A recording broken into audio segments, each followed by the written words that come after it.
So today I'm going to be talking about who I think are the best players on every single team in the WNBA. And this is from, I've watched every team play at least 3 or 4 full games. I've watched more WNBA than 99% of people. And I can guarantee, and I'm not saying there are definitely some channels that have been around for years that might watch more. All of the new WNBA fans, yeah, I'll say it, I watched a little bit of it in the past. But I can guarantee you, of all the new WNBA fans, there is nobody that's watched more of every single team play than I have for this season. So we're going to be looking at who are the best players, in my opinion, on every single team. And we're starting off with the Atlanta Dream. In my opinion, the best player for the Atlanta Dream is Rhyne Howard. Rhyne Howard has not shot the ball well this year, I will say, but she came up big time down the stretch against the Chicago Sky when I was watching that game. But she's just good. She's a tall enough wing. She has that ability to shoot the ball. She can score from multiple levels. She's not a bad defender. And there's a reason she's on the 3-on-3 team for the USA. She's, again, one of those players that if she wasn't on the 3-on-3 team, you can maybe argue that she was the biggest snub. You could probably argue that she was the biggest snub from Team USA, from that team right there. I don't necessarily know how she played at the 1, but at the same time, they don't really have any true point guards on that team other than Chelsea Gray. But yeah, I would say for the Atlanta Dream, it is Rhyne Howard. They have, again, the Atlanta Dream do have some other players. They're not terrible. They're a very bang average team. They're going to be in and around 500. But I think even if it's not right, even if there are some players that are close right now, she's only in her 3rd year in the league. So I think she's going to continue to get better and better. So for the Chicago Sky, for this team, I would say my best player that I've seen for this team, at times it has been Kennedy Carter. At times, Dana Evans has been really, really good. But the best player for the Chicago Sky is Breanna Mabry.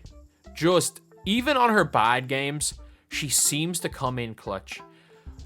Her ability to pass the ball is good. Her ability to play in the post is good. I've watched compilations of her Draymond Greening people. When she gets angry, she definitely looks like someone who wants to speak to the manager. But still, Breanna Mabry wants all the smoke. A perfect player for the Chicago Sky, let's be real. With the way that this team is, with Kennedy Carter, with Angel Reese, with Elizabeth Williams, with these types of players, she is the perfect player to... I'm not sure who the leader of this team is. You could argue it seems like Angel Reese might be the leader of this team. But this is a team that are just grit and grind. They grind out wins. Well, they don't really grind out that many wins, but they grind down. They will grind you down. No matter how much they're down, they will come back. And the one player that just seems to, no matter how bad she's playing, looks like she's going to make her next shot. It just looks dangerous. I know she missed a free throw against the Fever, but Breanna Mabry, for me, has been the best player from the Chicago Sky. So for the Connecticut Sun, I've watched them play against the Liberty twice. I watched them play, obviously, all their games against the Fever, and I watched them play against the Sky. So they're such a tough team because I know their best player is Alyssa Thomas. Alyssa Thomas has not necessarily been the best player when I've been watching them. Even against the Fever a couple of nights ago, 6 turnovers, or was it last night? I genuinely can't remember. I think it might have been last night, but 6 turnovers. She just does everything. She is a do-it-all player. She is a triple-double machine, one of the better passes in the league, especially for someone who plays the 3-4. She's that point forward. She could probably run the point guard for Team USA. 2nd MVP voting last year. I'm not going to count her out, but DeWanna Bonner and Dejanay Carrington have something to say about that. They're both exceptional players.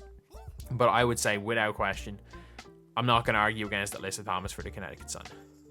For the New York Liberty, this season, it's been really weird because if you ask me who their most consistent player has been, it's been Sabrina Ionescu. And I think it's really close for who's been their best player when they're at their peak between Jonquel Jones and Breanna Stewart. I watched them play about 7 times this year. Breanna Stewart has been unbelievable in one game against the Fever. She was unbelievable against the Sky once. Stunk it up against the Sky the other time. Wasn't that good in their win against the Sun. Has struggled in games, struggled against the Mystics when they almost lost. And it's a really close one. I'm going to go with Breanna Stewart, but I would say that if you wanted to argue that it's Sabrina or Jonquel Jones, I don't think you're wrong. I think this is a three-headed monster where all of them have like a legitimate argument to be the best player on this team. I think at her best, though, Breanna Stewart is probably the best. So the Washington Mystics, I think they're nowhere near as bad as their record suggests. Like, the team that I think are the worst team in this league are the Fever. The Fever, when they play bad, are terrible. The Mystics just hang in games and can't win. I would say for when it comes to the Mystics, it's probably Ariel Atkins this season, just because she plays defense. She's still one of their top scorers. I think the Mystics, as far as just individual players, I think you could argue that by the end of the year, Alia Edwards, with the way she's been playing recently, might cement herself as the probably go-to player for the Mystics, especially because they have got players out injured, and Elena Deladon is like in limbo whether she wants to retire or not. Like, if Elena Deladon comes back tomorrow, this Mystics team won't make the playoffs. They're 0-10, but like, wouldn't be that bad. But at the same time, like, Ariel Atkins has been, like, she's an Olympian. You could argue that maybe she was snubbed more than Caitlin Clark from the Olympic team, and a very solid like guard to have on this team. For the Indiana Fever, without question, it's Caitlin Clark. I think that Liz Smith's shown some flashes. I think the Kelsey Mitchell at times looks good. Again, at times looks like Julian Newman reincarnated. I think Aaliyah Boston, if you judge, I actually think Aaliyah Boston last year versus Caitlin Clark this year is an actual conversation. But Aaliyah Boston this year, not even, like, don't put Aaliyah Boston in that conversation. And the rest of the team, no, they really aren't up to that much. It is Caitlin Clark. Look, when Caitlin Clark gets firing, the team looks good. When she gets going, the team looks good. So while Caitlin Clark probably hasn't been as good as some people would expect, I still got to give it to her again. Melissa Smith was told by the coach that she didn't see a spot for her in the team. You've got Kelsey Mitchell, who, when she's not doing a Julian Newman impression, she's good, but she spends 50% of the game doing it, pretend to be Geo-wise. And then you've got Aaliyah Boston, who, again, if we're talking about Aaliyah Boston from a year ago, maybe you can say she could be the best player on this team. I think rookie Aaliyah Boston versus rookie Caitlin Clark is a genuine conversation, but this is not rookie Aaliyah Boston. For the Dallas Wings, I don't think Sabali has played this year. Like, she is somebody that I have been kind of following for years and years, because basically, not necessarily because of her younger sister. When she was playing in the European Championships in the B division, her younger sister was MVP, and her Germany team faced off against Ireland in the final of that tournament. So it is one of those things that I've kind of kept an eye on. But, like, she's an exceptional player, but hasn't played this year. So it is one of those things where I'm like, she hasn't played, but you could argue she's the best player. But this season, without question, it is Arike Ogunbowale. She has been the best player. Look, she is a generational shot chucker. She's just not a shot chucker. She is like a generational shot chucker. Like, every time she touches the ball, there's a high possibility it goes up. She's the best handle I've seen in the WNBA. Her range of finishing is crazy, but she shoots like her true shooting percentage is like 40 something, which is crazy. Her effective field goal percentage is like 40, which is hilariously low. If she shoots 35% from the field, it's a good game for her. Like, shoots the ball nearly 25 times a game. But she still has the handle. She plays defense. She's the only player that even gets her guard remotely like Caitlin Clark. She has a nice mid-range game. She has the biggest bag in the WNBA, I will say. She's like, imagine if Kyrie Irving shot the ball with Killian Hayes' efficiency, and also had as green a light as, who shoots the most shots in the NBA? Trae Young, maybe? I don't even know who shoots the most shots. Let's just say, imagine if Kyrie Irving shot the ball with Trae Young lack of conscience and had the efficiency of Killian Hayes. That's basically what you're looking for, Arike Ogunbowale, but a terrible Dallas team. So She's without question their best player. For the Las Vegas Aces, there is zero doubt. Zero doubt in my mind, the best player for the Las Vegas Aces is like A'ja Wilson. They got good players. Kelsey Plum, Jackie Young are good. Obviously, Chelsea Gray's injured.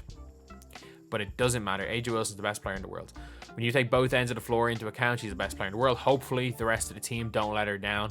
And if they end up with like 24 wins and if they go 24-16, she's not winning MVP. Hopefully, the rest of the team don't let her down and she can go and win herself her third MVP and a well-deserved MVP. For the Sparks, it is the former Aces player, Dariqa Hamby. Like, she is genuinely, like, if the Aces still somehow had her, they'd be unstoppable. They'd be absolutely unstoppable. She was the best rebounder in the league. She's a walking 20 and 10. She finishes pretty well around the basket. And this is a bad Sparks team who you could definitely argue that as far as just for the future goes, like Rickea Jackson and Cameron Brink, the two of them are there for the future. But without doubt right now, Hamby's been their best player throughout the year. And in a year or two, maybe things will change, but she's without question been the best. For the Minnesota Lynx, I actually really like McBride because she has the quickest trigger in the league and she's one of the best shooters in the league. Like, the percentage that she shoots from three with how many she makes is just wild.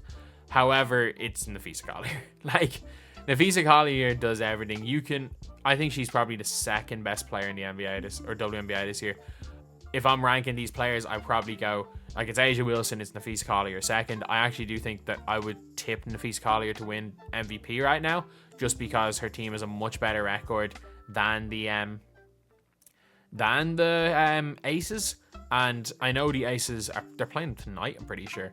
But the Aces obviously have already played and lost to or played and beat the Lynx, with Collier being well and truly outplayed by Wilson. But I think over the course of the year, with team records taken into account, she might go and take it. But Collier, without doubt, the best player on this team. For the Phoenix Mercury, it's obviously not Diana Taurasi. The last couple of games might be Brittany Griner, you know. Her second game, she balled out. She absolutely balled out. Like, Griner is 6'9", but no, it's Kahleah Copper. Like, Kahleah Copper is one of the best perimeter scorers in the league. She is capable of giving you 35 on any given night. She shoots the three ball at a decent enough rate. She can attack the basket. She gets hot towards the end of games, which is like a sign of someone who's clutch. She is a lot of the wins for the Phoenix Mercury. She has stepped up big time, and this is like a well and truly deserved spot on Team USA. The Phoenix Mercury might make a run for it, you know. Like, I don't rate Taurasi that much in 2024, but when you've got Kahleah Copper and when you've got her, when you've got what's her name? Is it Allen? They've got another really decent guard on that team. And when you've got those type of players, they can be tough to stop, you know. They can be tough to stop. Rebecca Allen, yeah. And they got a lot of players.